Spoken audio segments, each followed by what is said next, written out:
ପିଲାମାନେ ଆମେ ଜଙ୍ଗଲ ଗପଟିକୁ ଅଭିନୟ ସହ ଆଲୋଚନା କରିବା।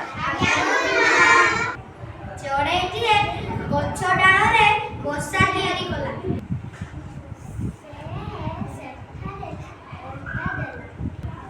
ଗୋଟିଏ ମାଙ୍କଡ଼ ଆସି ତା ବସା ଭାଙ୍ଗିଦେଲା। ଚଢ଼େଇ ରାଗି ଯାଇ ଭାଲୁ ରାଜା ପାଖକୁ ଗଲା। ମଣିମାଙ୍କ ପାଖକୁ ଯାଇ କହିଲା, ଭାଲୁ ମୋ ବସା ଭାଙ୍ଗି ଦେଇଛି। ଭାଲୁ ରାଜା ମାଙ୍କଡ଼କୁ ଡକାଇଲେ।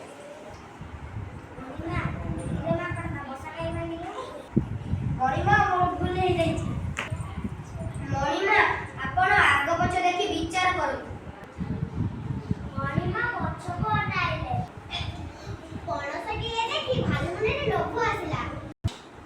ପଣସ ଦେଖି ସାରିବା ପରେ ମଣିମା ଚଢ଼େଇ କହିଲେ, ସବୁ ତ ସତ।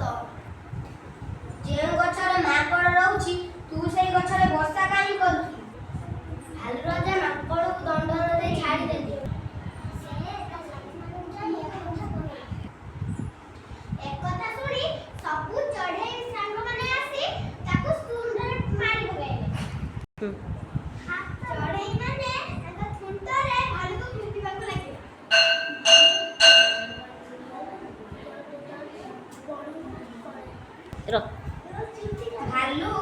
ଭାଲୁ ଡରି ଯାଇ ବଣକୁ ପଳାଇଲେ।